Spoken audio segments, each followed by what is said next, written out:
ఎరువులు black market కు తరలించకుండా కఠినంగా వ్యవహరించాలని అధికారులను సీఎం చంద్రబాబు ఆదేశించారు. ఇవాళ సీఎం క్యాంప్ కార్యాలయంలో ఎరువుల లభ్యత, ఉద్యాన పంటలు, మార్కెటింగ్ శాఖపై చంద్రబాబు సమీక్ష నిర్వహించారు. ఈసారి 2 లక్షల మెట్రిక్ టన్నులకు పైగా ఎరువులు రాష్ట్రానికి వచ్చాయని అధికారులు వివరించారు. ఎరువులు, పురుగుల మందుల వినియోగం తగ్గించిన రైతులకు సబ్సిడీలు ఇచ్చే అంశాన్ని పరిశీలించాలని సీఎం సూచించారు. పంటల సాగు, సరఫరా, లభ్యత, వినియోగంపై నిరంతర పర్యవేక్షణ ద్వారా సమస్యలు రాకుండా చూడాలన్నారు. ఉద్యాన పంటలకు ఆయా పంటల సాగు ఖర్చుల ప్రకారం మద్దతు ధర దక్కేలా చూడాలని అధికారులకు చంద్రబాబు ఆదేశించారు. ఆంధ్రప్రదేశ్లో లాజిస్టిక్ అభివృద్ధికి కట్టుబడి ఉన్నామని ఏపీ సీఎం చంద్రబాబు స్పష్టం చేశారు. Global Forum for Sustainable Transformation ఆధ్వర్యంలో విశాఖ నోవాటల్లో ఏర్పాటు చేసిన ఈస్ట్ కోస్ట్ మారిటైమ్ లాజిస్టిక్ సమ్మిట్లో సీఎం పాల్గొన్నారు. స్వర్ణాంధ్ర 2047 లక్ష్యాల్లో భాగంగా ఏపీని గ్లోబల్ లాజిస్టిక్స్ హబ్గా తీర్చిదిద్దే అంశంపై చంద్రబాబు పారిశ్రామిక ప్రతినిధులతో చర్చించారు. దక్షిణాదిలో ఏపీ నెంబర్ 1 రాష్ట్రంగా మారుతుందని సీఎం చంద్రబాబు అన్నారు. భవిష్యత్తులో రోడ్లు, రైలు, సముద్రం, ఎయిర్ లాజిస్టిక్స్ పెరుగుతాయన్నారు. రోడ్ల అనుసంధానం జరిగినట్లు నదులను కూడా కలపాలన్నారు. ఇవాళ ఇళ్లపైనే విద్యుత్ ఉత్పత్తి చేసుకుంటున్నామని, గ్రీన్ హైడ్రోజన్ ఉత్పత్తి పెరిగేలా అనేక చర్యలు చేపట్టామన్నారు. ఏఐ, క్వాంటమ్ వ్యాలీ పరిధి రోజురోజుకు పెరుగుతోందన్నారు. డ్రోన్లు, రోబోటిక్స్, ఐఓటీ, సెన్సార్స్ ను వాడుకుంటున్నామని సీఎం తెలిపారు. రతన్ టాటా ఇన్నోవేషన్ హబ్ ను ప్రారంభించామని, 1 ఫ్యామిలీ 1 ఆంటర్‌ప్రెన్యూర్ అనేది నా లక్ష్యమన్నారు. నీటి భద్రత విషయంలో అనేక సమస్యలున్నాయని, దేశంలో నదుల అనుసంధానం చేపట్టాలని ఎప్పటి నుంచో కోరుతున్నామన్నారు. గంగా నుంచి కావేరీ వరకు నదులను అనుసంధానం చేయాలని సీఎం చంద్రబాబు కోరారు.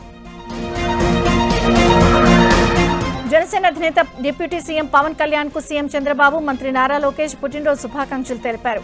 పవన్ది అడుగడుగునా సామాన్యుడి పక్షం, అణుమణువునా సామాజిక స్పృహ, మాటల్లో పదును, చేతల్లో చేవ, మాటకు కట్టుబడే తత్వం, జన సైన్యానికి ధైర్యం, రాజకీయాల్లో విలువలకు పట్టం, అన్నీ కలిస్తే పవనిజం అని నమ్మే అభిమానులు, కార్యకర్తలు ప్రజల దీవెనతో నిండు నూరేళ్లు వర్ధిల్లాలి, మరెన్నో విజయ శిఖరాలను అందుకోవాలని చంద్రబాబు ఎక్స్ వేదికగా ఆకాంక్షిస్తూ పోస్ట్ చేశారు. పాలనలో, రాష్ట్ర అభివృద్ధిలో మీ సహకారం మరువలేనిది అని అన్నారు. వెండితెరపై అభిమానులను పవన్ కళ్యాణ్ పవర్ స్టార్ గా అలరించారని మంత్రి లోకేష్ అన్నారు. జనహితమే అభిమతంగా రాజకీయాల్లో ప్రవేశించిన ఆయన పీపుల్స్ స్టార్ గా ఎదిగారని కొనియాడారు. ప్రజల కోసం తగ్గుతారు, ప్రజాస్వామ్యాన్ని గెలిపించేందుకు నెగ్గి తీరుతారని ప్రశంసించారు. సొంత తమ్ముడి కంటే ఎక్కువగా తను పవన్ అభిమానిస్తున్నారన్నారు. అండగా నిలుస్తున్న పవన్ అన్నకు హృదయపూర్వక పుట్టినరోజు శుభాకాంక్షలంటూ లోకేష్ తెలిపారు. వైసీపీ హయాంలో స్నిఫర్ డాగ్స్ విషయంలో నిర్లక్ష్యం వహించారని హోంమంత్రి అనిత విమర్శించారు. అమరావతిలో జరిగిన 22వ బ్యాచ్ పాసింగ్ అవుట్ పరేడ్ కార్యక్రమంలో హోంమంత్రి అనిత ముఖ్య అతిథిగా పాల్గొన్నారు. జాగిలాలకు శిక్షణ ఇచ్చిన హ్యాండ్లర్స్ ను ప్రత్యేకంగా అభినందించారు. భద్రత పటిష్టం చేసేందుకు జాగిలాలు అవసరమని కొనియాడారు. అలాగే జాగిలాలకు ప్రత్యేక శిక్షణ స్థలాన్ని ఏర్పాటు చేస్తామని హోంమంత్రి అనిత హామీ ఇచ్చారు. ఎన్టీఆర్ జిల్లా మైలవరంలో ఎమ్మెల్యే వసంత కృష్ణప్రసాద్ ఆధ్వర్యంలో స్త్రీ శక్తి పథకం అమలుపై మహిళలు కృతజ్ఞత ర్యాలీ నిర్వహించారు. మైలవరం బస్టాండ్ నుంచి ర్యాలీ తీశారు. భారీగా మహిళలు, కూటమి నాయకులు పాల్గొన్నారు. సూపర్ 6 సూపర్ హిట్ అంటూ ప్లకార్డులు ప్రదర్శించారు. AP deputy CM Pawan Kalyan పుట్టినరోజు సందర్భంగా ప్రకాశం జిల్లా దర్శిలో TDP incharge Gottipati Lakshmi mega job mela ప్రారంభించారు. ఈ జాబ్ మేళాకు పలు కంపెనీల హెచ్ఆర్లను ఆహ్వానించారు. వైసీపీ 5 ఏళ్ల పాలనలో ఒక్క జాబ్ కూడా రిక్రూట్మెంట్ చేయలేదని గొట్టుపాటి లక్ష్మి విమర్శించారు. కూటమి ప్రభుత్వం అధికారంలోకి రాగానే మెగా డిఎస్సీ పెట్టి 1,00,000 మందికి పైగా టీచర్ పోస్టులను భర్తీ చేశారని అన్నారు. ఇచ్చిన మాట మీద నిలబడే వ్యక్తి చంద్రబాబు నాయుడని అన్నారు. యువత భవిష్యత్తు కోసం మంత్రి లోకేష్ ఎంతో కృషి చేస్తున్నారని అన్నారు. ఈ జాబ్ మేళాలో 500 మందికి పైగా జాబ్ లెటర్స్ పొందారని లక్ష్మి తెలిపారు. AP deputy CM Pawan Kalyan కి డిప్యూటీ స్పీకర్ రఘురామ కృష్ణంరాజు పుట్టినరోజు శుభాకాంక్షలు తెలిపారు. మంత్రిగా 3 ప్రముఖ శాఖలు నిర్వహిస్తూ ఒక పక్క తను నమ్ముకున్న నిర్మాతలు నష్టపోకూడదని, తనకు ఓటు వేసిన ప్రజలు ఎటువంటి ఇబ్బందులు పడకూడదని, నిత్యం ప్రజా శ్రేయస్సు కోరుకునే పవన్ కళ్యాణ్ కి దేవుడు ఆయురారోగ్యాలు ఇవ్వాలని రఘురామ కృష్ణంరాజు ఆకాంక్షించారు. ఈ సందర్భంగా పశ్చిమ గోదావరి జిల్లా భీమవరంలో జెడ్పీటీసీ గుండా జయప్రకాష్ నాయుడు ఆధ్వర్యంలో నిర్వహించిన బర్త్డే వేడుకల్లో రఘురామ పాల్గొని కేక్ కట్ చేశారు. అనంతరం రక్తదాన శిబిరాన్ని ప్రారంభించారు. ఎంతో ప్రతిష్టాత్మకమైన పశ్చిమ గోదావరి జిల్లా ఉండి ఏఎంసీ చైర్మన్ సభ్యుల ప్రమాణ స్వీకారోత్సవంలో డిప్యూటీ స్పీకర్ రఘురామ కృష్ణంరాజు, కేంద్ర సహాయ మంత్రి శ్రీనివాస్ వర్మ, ఏపీఐఏసీ చైర్మన్ మంత్రి రామరాజు పాల్గొన్నారు. ఏఎంసీ చైర్మన్ గా కలిదిండి రామకృష్ణంరాజు, వైస్ చైర్మన్ గా వెంకటేశ్వరరావు, సభ్యులచే రఘురామ కృష్ణంరాజు ప్రమాణ స్వీకారం చేయించారు. 5 సార్లు ఎమ్మెల్యేగా, ఒకసారి మంత్రిగా పనిచేసిన దివంగత నేత మాజీ మంత్రి కరిదిండి అబ్బాయి రాజు కుమారుడు రామకృష్ణంరాజును ఉండి ఏఎంసీ చైర్మన్ గా ప్రభుత్వం నియమించడం చాలా సంతోషంగా ఉందని రఘురామ కృష్ణంరాజు అన్నారు. తూర్పుగోదావరి జిల్లా దేవరపల్లి గ్రామంలో జనసేన పార్టీ అధినేత డిప్యూటీ సీఎం పవన్ కళ్యాణ్ జన్మదిన వేడుకలను జనసేన పార్టీ ఆధ్వర్యంలో ఘనంగా నిర్వహించారు. ఈ సందర్భంగా ఏర్పాటు చేసిన మెగా రక్తదాన శిబిరాన్ని జనసేన పార్టీ నాయకులు సువర్ణరాజు ప్రారంభించారు. అనంతరం భారీ కేక్ ను కట్ చేసి సంబరాలు చేసుకున్నారు. పవన్ కళ్యాణ్ పుట్టినరోజు రాష్ట్ర ప్రజలందరికీ పండుగ రోజు అని చిరంజీవి యువత రాష్ట్ర ప్రధాన కార్యదర్శి బాబీ అన్నారు. అనంతరం రక్తదానం చేసిన జన సైనికులు పవన్ అభిమానులకు మెమోంటోలు, సర్టిఫికెట్లు అందజేశారు. విజయవాడలోని గొల్లపూడి టీడీపీ కార్యాలయంలో నందమూరి హరికృష్ణ జయంతి వేడుకలు నిర్వహించారు. మాజీ మంత్రి దేవినేని ఉమామహేశ్వరరావు హరికృష్ణ చిత్రపటానికి పూలమాలలు వేసి నివాళులర్పించారు. ఆయన చివరి శ్వాస వరకు ప్రజల కోసం కృషి చేశారన్నారు. రాజకీయ నాయకుడిగానే కాకుండా సినీ నటుడిగా ప్రజల మన్ననలు పొందారని స్మరించుకున్నారు. కృష్ణా జిల్లా నిమ్మకూరులో స్వర్గీయ నందమూరి హరికృష్ణ జయంతి కార్యక్రమాలు ఘనంగా జరిగాయి. గ్రామంలోని ఎన్టీఆర్ బసవతారకం విగ్రహాల వద్ద హరికృష్ణ చిత్రపటానికి సోదరుడు నందమూరి రామకృష్ణ, కుమార్తె నందమూరి సుహాసిని, పలువురు ఎమ్మెల్యేలు నివాళులర్పించారు.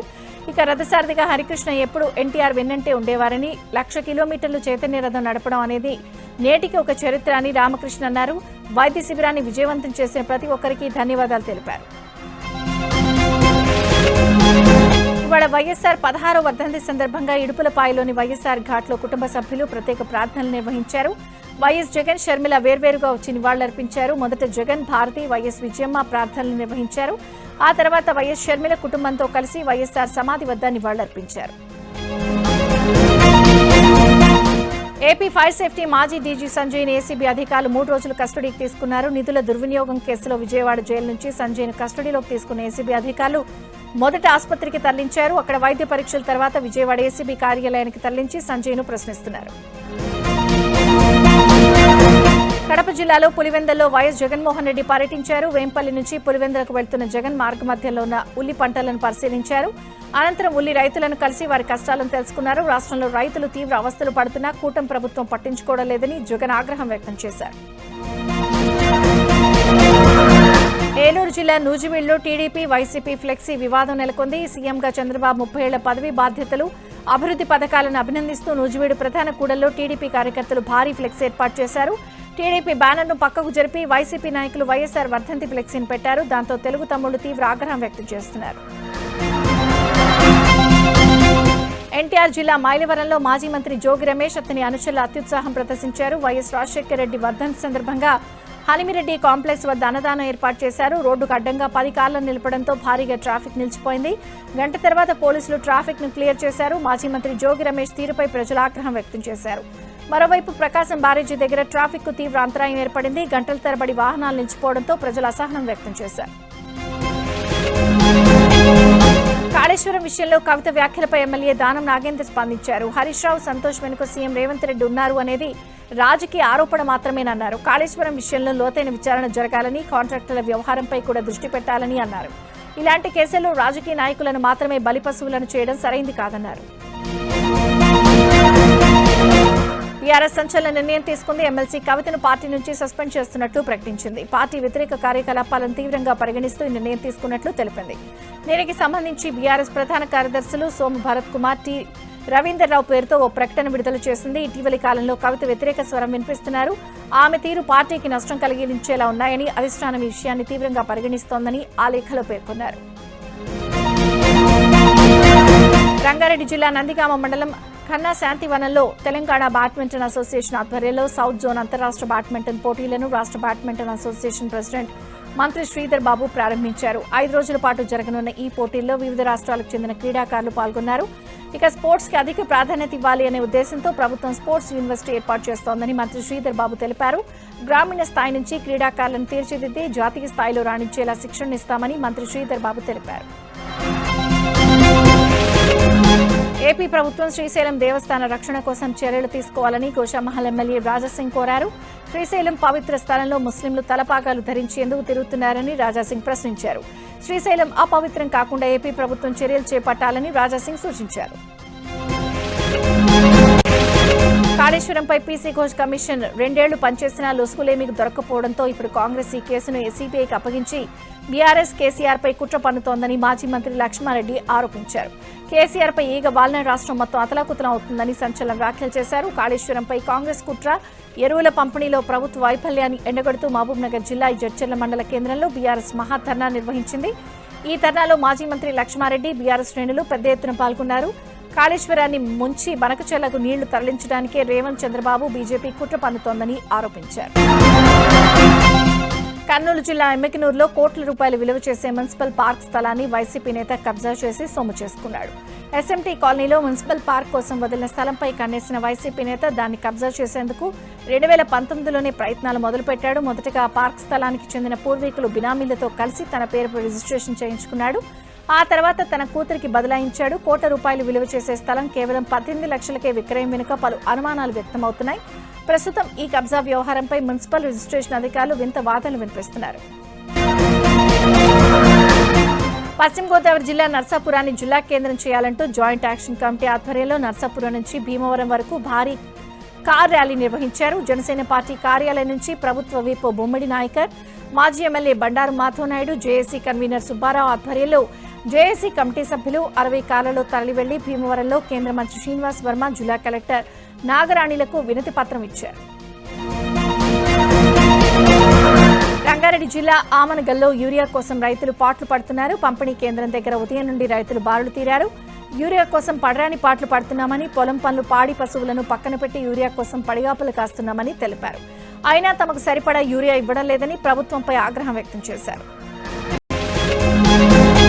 కర్నూలు జిల్లా ఎమ్మికనూరులో నకిలీ సర్టిఫికెట్లు కలకలం రేపాయి. ఒకరి స్పోర్ట్స్ సర్టిఫికెట్ను అదే పేరుతో ఉన్న మరొకరికి అధికారులు గుట్టుచప్పుడు కాకుండా ఇచ్చారు. డీఎస్సీ ఉద్యోగానికి దరఖాస్తులు చేశాక సర్టిఫికెట్ వెరిఫికేషన్లో ఈ విషయం బయటకొచ్చింది. తన సర్టిఫికెట్ వేరే వారికి డూప్లికేట్గా ఇవ్వడంతో తాను ఉద్యోగం కోల్పోవాల్సిన పరిస్థితి ఏర్పడిందని అథ్లెటిక్ రామాంజనేయులు వాపోతున్నాడు. సర్టిఫికెట్లను మార్చిన అధికారులపై పూర్తి స్థాయిలో విచారణ జరపాలని బాధితుడు డిమాండ్ చేస్తున్నాడు. కర్నూలు జిల్లా పత్తికొండ నియోజకవర్గంలో గత 5 ఏళ్లుగా వైసీపీ రేషన్ మాఫియా రెచ్చిపోతోంది. తుగ్గలి, మద్దికేర, పత్తికొండ మండలాల్లో యథేచ్ఛగా సాగుతున్న వైసీపీ నేతల రేషన్ దందాకు ఇప్పుడు అడ్డుకట్ట పడింది. కర్నూలు నుంచి ఆదోని వెళ్తున్న ఆర్డీఓ అదే మార్గంలో వెళ్తున్న ఐచూర్ వాహనాన్ని తనిఖీ చేశారు. వాహనంలో కృష్ణపట్నం పోర్టుకు తరలిస్తున్న 15 టన్నుల రేషన్ బియ్యం పట్టుబడింది. హోసనూరులోని ఓ ఇంటి రేషన్ బియ్యాన్ని అక్రమంగా నిల్వ ఉంచుతున్నట్లు అధికారులు గుర్తించారు. మరోవైపు హంద్రినివా కాలువ గట్టు దగ్గర ఓ గొడౌన్లో రేషన్ బియ్యం నిల్వలను అధికారులు స్వాధీనం చేసుకున్నారు. జనగామ జిల్లా నాగిరెడ్డిపల్లిలో మైనర్లకు గ్రామస్తులు కొత్త తీర్మానాలను అమలు చేశారు. 18 ఏళ్లు నిండని యువకులు వాహనాలు నడిపితే ₹1,00,000 జరిమానా విధిస్తామని హెచ్చరికలు జారీ చేశారు. ఇందుకోసం ఓ ప్రత్యేక వాట్సాప్ గ్రూప్ ఏర్పాటు చేశామన్నారు. ఎవరైనా మైనర్లు వాహనాలు నడిపినట్లు కనిపిస్తే ఆ గ్రూప్లో పోస్ట్ చేయాలని సూచించారు. మైనర్లు వాహనాలు నడిపి ప్రమాదాలకు గురై ప్రాణాలు కోల్పోకుండా ఈ నియమాలు పెట్టినట్లు గ్రామస్తులు స్పష్టం చేశారు. తిరుచానూరులోని శ్రీ పద్మావతి అమ్మవారి ఆలయంలో కోయిల్ ఆళ్వార్ తిరుమంజనం ఘనంగా నిర్వహించారు. అమ్మవారి ఆలయంలో సెప్టెంబర్ 5 నుండి 7వ తేదీ వరకు పవిత్రోత్సవాలు జరగనున్నాయి. పవిత్రోత్సవాల ముందు మంగళవారం కోయిల్ ఆళ్వార్ తిరుమంజనం నిర్వహించడం ఆనవాయితీగా వస్తోంది. ఇందులో భాగంగా ఆలయ ప్రాంగణం, గోడలు, పైకప్పు, పూజా సామాగ్రి తదితర అన్ని వస్తువులను నీటితో శుద్ధి చేశారు. అనంతరం ఆలయం అంతటా పవిత్ర జలాలు, సుగంధ ద్రవ్యాలతో ప్రోక్షణ చేశారు. వినాయక చవితి ఉత్సవాల్లో భాగంగా పశ్చిమ గోదావరి జిల్లా కళ్ల మండలం పెద్దామీరంలో లడ్డూ ప్రసాదం వేలం నిర్వహించారు. 5 కేజీల లడ్డూను ₹1,50,000కు వాండ్రం గ్రామ సర్పంచ్ దాసరి వెంకటకృష్ణ దక్కించుకున్నారు. మరో లడ్డూను 30,000కు జక్రం గ్రామానికి చెందిన టీడీపీ నాయకుడు రామరాజు దక్కించుకున్నారు. ఈ ₹1,80,000 నిధిని ఉండి ఇన్ఫ్రాస్ట్రక్చర్ నిధికి జమ చేస్తున్నట్లు డిప్యూటీ స్పీకర్ రఘురామ కృష్ణరాజు తెలిపారు. బంగాళాఖాతంలో ఏర్పడిన అల్పపీడనంతో 5 రోజుల వర్షాలు కురుస్తాయని విశాఖ వాతావరణ కేంద్రం తెలిపింది. తీరం వెంబడి 40 నుంచి 50 కిలోమీటర్ల వేగంతో గాలులు వీచే అవకాశం ఉందని, మత్స్యకారులు వేటకు వెళ్లొద్దని అధికారులు హెచ్చరించారు. ఏలూరు జిల్లా నాగిరెడ్డిగూడెం వద్ద తమిళేరు రిజర్వాయర్కు వరద పోటెత్తింది. శనివారపుపేట కాజ్వే పై నుంచి వరద నీరు ఉధృతంగా ప్రవహించడంతో చుట్టుపక్కల గ్రామస్తులు అప్రమత్తంగా ఉండాలని సూచించారు. మరోవైపు తమిళేరు వరద ప్రవాహాన్ని ఏలూరు ఎమ్మెల్యే బడేటి చంటి పరిశీలించారు. వరద ప్రవాహం నేపథ్యంలో ఏలూరు ప్రజలు అప్రమత్తంగా ఉండాలని సూచించారు. లోతట్టు ప్రాంతాల ప్రజలు సురక్షిత ప్రాంతాలకు వెళ్లాలని తెలిపారు. సంగారెడ్డి జిల్లా జహీరాబాద్ మల్చెల్మ వీరన్న వాగు చెరువు నుంచి నీరు వృధాగా పోతోంది. భారీ వర్షాలతో చెరువులో సామర్థ్యానికి మించి నీళ్లు రావడంతో మత్తడి తెగిపోయి పంట పొలాలను ముంచెత్తుతున్నాయి. అధికారులకు సమాచారం ఇచ్చినా పట్టించుకోవడం లేదని రైతులు ఆరోపిస్తున్నారు. చెరువుకు మరమ్మతులు చేయించాలని కోరుతున్నారు. ప్రకాశం జిల్లాలో కురుస్తున్న భారీ వర్షాలకు వాగులు, వంకలు పొంగి పొరులుతున్నాయి. జంపలేరు, గండ్లకమ్మలో వాగులు ఉధృతంగా ప్రవహిస్తున్నాయి. మరోవైపు ఖమ్మం చెరువుకు భారీగా వరద నీరు పోటెత్తింది. దీంతో చెరువు నీటి నిల్వ ఒక్కసారిగా పెరిగింది. ప్రస్తుతం కురుస్తున్న భారీ వర్షాలతో సాగునీటి ఇబ్బందులు తీరుతాయని రైతులు సంతోషంగా ఉన్నారు. అయితే ఇలాగే వానలు పడితే భారీ నష్టం వాటిల్లే అవకాశం కూడా ఉందని ఆందోళన చెందుతున్నారు. సూర్యాపేట జిల్లా మునగాల, నడిగూడెం మండలాల్లో పలు కేసుల్లో విద్యుత్ ట్రాన్స్ఫార్మర్ల నుంచి కాపర్ తీగలు దొంగలిస్తున్న ముఠాను పోలీసులు అరెస్ట్ చేశారు. ఒంగోలుకు చెందిన ముఠా జల్సాలకు అలవాటు పడి కాపర్ తీగలను దొంగలిస్తున్నారని కోదాడ డీఎస్పీ శ్రీధర్ రెడ్డి తెలిపారు. నేరం అంగీకరించిన 5 నిందితులను అరెస్ట్ చేసి వారి నుంచి 2,50,000 విలువైన 5 క్వింటాళ్ల కాపర్ తీగలను స్వాధీనం చేసుకున్నామని డీఎస్పీ తెలిపారు. రైతుల సాగుకు ఆటంకం కలిగిస్తే కఠిన చర్యలు తప్పవని డీఎస్పీ హెచ్చరించారు. పశ్చిమ గోదావరి జిల్లా నత్తరామేశ్వరంలో దొంగలు రెచ్చిపోయారు. ఉదయం 5 గంటలకు షాప్ ముందున్న మహిళ మెడలోని మంగళసూత్రాన్ని లాక్కుని దుండగులు పరారయ్యారు. ఇందుకు సంబంధించిన దృశ్యాలు సీసీ కెమెరాలు రికార్డయ్యాయి. బాధితురాలి ఫిర్యాదు మేరకు కేసు నమోదు చేసి పోలీసులు దర్యాప్తు చేపట్టారు.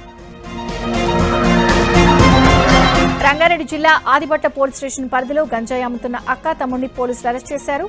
వారి నుంచి 2,50,000 విలువైన 10 కేజీల గంజాయిని స్వాధీనం చేసుకున్నారు. తక్కువ ధరకు గంజాయి కొనుగోలు చేసి వివిధ కంపెనీల్లో పనిచేసే వారికి, కాలేజీ విద్యార్థులకు ప్యాకెట్లలో గంజాయి విక్రయిస్తున్నట్లు పోలీసులు తెలిపారు. గుంటూరు జిల్లా నర్సరావుపేటలో 2 డీజిల్ దొంగలను స్థానికులు పట్టుకున్నారు. జగన్నాథ పెట్రోల్ బంక్ దగ్గర ఆగి ఉన్న లారీల నుంచి 4 దొంగలు డీజిల్ చోరీ చేస్తూ స్థానికులు కంటబడ్డారు. కేకలు వేయడంతో 4 దొంగలు పరారవుగా వారిలో 2ని పట్టుకుని నర్సరావుపేట పిఎస్లో పోలీసులకు అప్పగించారు. కర్ణాటక రాష్ట్రం దేవనపల్లిలో చోరీలకు పాల్పడుతున్న కర్నూలు జిల్లాకు చెందిన 3 దొంగలను పట్టుకుని గ్రామస్తులు దేశూరు చేశారు. దేవనపల్లిలో 3 దొంగలు గొర్రెలను చోరీ చేసేందుకు యత్నించారు. గమనించిన స్థానికులు 3ని పట్టుకుని చితకబాది పోలీసులకు అప్పగించారు. గతంలో కూడా కర్నూలు జిల్లా కోస్గి, పెదకడుబూరు గ్రామాల్లో గొర్రెలు చోరీ చేశారని స్థానికులు చెబుతున్నారు. హైదరాబాద్ లో ఆన్లైన్ బెట్టింగ్ గ్యాంగ్ ను task force south zone, SR Nagar పోలీసులు సంయుక్తంగా దాడి చేసి అరెస్ట్ చేశారు. నిషేధిత ఖేలో గేమింగ్ యాప్స్ ద్వారా బెట్టింగ్లకు పాల్పడుతున్న 8 మందిని టాస్క్ ఫోర్స్ పోలీసులు అరెస్ట్ చేశారు. మరో 2 పరారీలో ఉన్నారు. వీరి నుంచి 18 మొబైల్ ఫోన్లు, 3 పాస్బుక్స్, 13 ఏటీఎం కార్డులు సీజ్ చేశారు. 29,81,000 ఆన్లైన్ ట్రాన్సాక్షన్లు పోలీసులు ఫ్రీజ్ చేశారు. ఏలూరు జిల్లా లక్ష్మీపురంలో స్కూల్ బస్సుకు ప్రమాదం తప్పింది. అశ్వరావుపేట నుంచి జంగారెడ్డిగూడెం వైపు వెళ్తున్న లారీ ఆగి ఉన్న స్కూల్ బస్సును వెనుక నుంచి ఢీకొట్టింది. ఈ ప్రమాదంలో స్కూల్ బస్సులో ఉన్న విద్యార్థులంతా తీవ్ర భయాందోళనకు గురయ్యారు. విద్యార్థులెవరికీ ఎలాంటి ప్రమాదం జరగకపోవడంతో తల్లిదండ్రులు, స్కూల్ యాజమాన్యం ఊపిరి పీల్చుకున్నారు. అమెరికా సుంకాలపై ప్రధాని మోదీ కీలక వ్యాఖ్యలు చేశారు. దేశ ఆర్థిక వ్యవస్థ అంచనాలను మించి రాణిస్తోందన్నారు. ఢిల్లీలోని బసో భూమిలో నిర్వహించిన సెమీకాన్ ఇండియా 2025 సదస్సులో ప్రధాని మోదీ ప్రసంగించారు. ఇతరుల ఆర్థిక స్వార్థం వల్ల ఎన్ని సవాళ్లు ఎదురైనప్పటికీ భారత్ 7.8% వృద్ధి రేటును సాధించిందన్నారు. ప్రపంచ పరిస్థితుల్లో అనిశ్చితి నెలకొన్నప్పటికీ భారత్ మాత్రం స్థిరంగా అభివృద్ధి వైపు ముందడుగు వేస్తోందన్నారు. ప్రపంచంలోని వివిధ కంపెనీలు మేక్ ఇన్ ఇండియా కోసం భారత్కు రావాలని, ప్రపంచం కోసం తయారీలు చేపట్టాలని పిలుపునిచ్చారు. భారీ సుంకాల విధింపు నేపథ్యంలో భారత్, అమెరికా మధ్య సంబంధాలు దెబ్బతిన్నాయి. ఈ క్రమంలో ప్రధాని మోదీ చైనాలో పర్యటించడం, జిన్పింగ్, పుతిన్తో భేటీ కావడం ఆసక్తిని రేకెత్తించాయి. ఇప్పుడు ఈ 3 అధినేతలు కలిసి ఉన్న వీడియోను కాలిఫోర్నియా గవర్నర్ గవిన్ న్యూసమ్ ఎక్స్లో పోస్ట్ చేసి ట్రంప్కు కౌంటర్ ఇచ్చారు. ఎస్సీఓ సదస్సులో నేపథ్యంలో మోదీ, జిన్పింగ్, పుతిన్ కలుసుకున్నారు. ఆ సందర్భంగా రష్యా అధినేత భారత్ ప్రధాని చేతులు పట్టుకుని నడుస్తూ జిన్పింగ్ వద్దకు వెళ్తున్న వీడియోను న్యూసమ్ పోస్ట్ చేశారు. భయపడకండి, ట్రంప్ తన గార్డులను షికాగోకు పంపుతున్నారు అంటూ ఆ పోస్టుకు క్యాప్షన్ రాసుకొచ్చారు. భారత్తో ట్రంప్ వ్యవహరిస్తున్న తీరుపై సొంత దేశంలోనే తీవ్ర వ్యతిరేకత వ్యక్తమవుతోంది. ఈ క్రమంలోనే యుఎస్ జాతీయ మాజీ భద్రతా సలహాదారు జేక్ సులేమాన్ కీలక వ్యాఖ్యలు చేశారు. పాక్తో వ్యాపారం కోసమే భారత్తో స్నేహాన్ని ట్రంప్ త్యాగం చేశారంటూ ఆగ్రహం వ్యక్తం చేశారు. పాకిస్తాన్తో తన కుటుంబ వ్యాపార ఒప్పందాల కోసం భారత్తో స్నేహాన్ని ట్రంప్ త్యాగం చేశారని విమర్శించారు. ట్రంప్ కుటుంబంతో వ్యాపార ఒప్పందాలు కుదుర్చుకునేందుకు పాక్ సుముఖత వ్యక్తం చేసిందని, దీంతో ట్రంప్ భారత్తో స్నేహాన్ని పక్కన పెట్టేశారని జేక్ అన్నారు. ఇరు దేశాల మధ్య ద్వైపాక్షిక సంబంధాలు అమెరికా ప్రయోజనాలకు ఎంతో ఉపయోగమని, ఇప్పుడు అది కోల్పోవడం వ్యూహాత్మక ఎదురుదెబ్బని జేక్ ఆరోపించారు.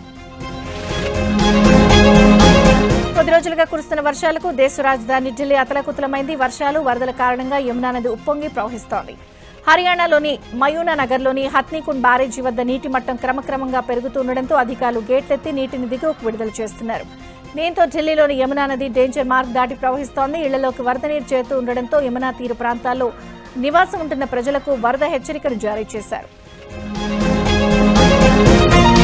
హత్నీకుండ్ నుంచి విడుదలయ్యే నీటి వల్ల సాధారణంగా 36 నుంచి 48 గంటల్లో నగరం మొత్తం వరదల్లో చిక్కుకుపోయే ప్రమాదం ఉందని, పరిస్థితులను పర్యవేక్షించడానికి ఢిల్లీ యంత్రాంగం సిద్ధంగా ఉందని ముఖ్యమంత్రి రేఖా గుప్తా ఆదేశించారు. భారీ వర్షాలకు వరద నీరు పోటెత్తడంతో ఢిల్లీ రోడ్లు రహదారులు జలమయమయ్యాయి. ఇళ్లు కాలనీలు జల దిగ్బంధంలో చిక్కుకున్నాయి. వస్తువులు వరద నీటిలో కొట్టుకుపోవడంతో ప్రజలు ఏం చేయాలో దిక్కుతోచని స్థితిలో పడిపోయారు.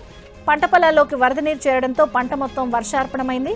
పలుచోట్ల ట్రాఫిక్ జామ్లతో వాహనదారులు నరకం అనుభవిస్తున్నారు. బంగారం అక్రమ రవాణా కేసులో నిందితురాలైన కన్నడ నటి రన్యారావుకు the director of revenue intelligence show cause నోటీసులు జారీ చేసింది. ఆమెకు 102 కోట్ల జరిమానా విధించింది. రన్యా సహా 4 నిందితులకు మొత్తం 270 కోట్ల పెనాల్టీ విధించింది. డీఆర్ఐ అధికారులు జైల్లోనే నోటీసులు ఇచ్చారు. ఒకవేళ ఆ మొత్తాన్ని చెల్లించకపోతే ఆస్తులు జప్తు చేస్తామని హెచ్చరించారు.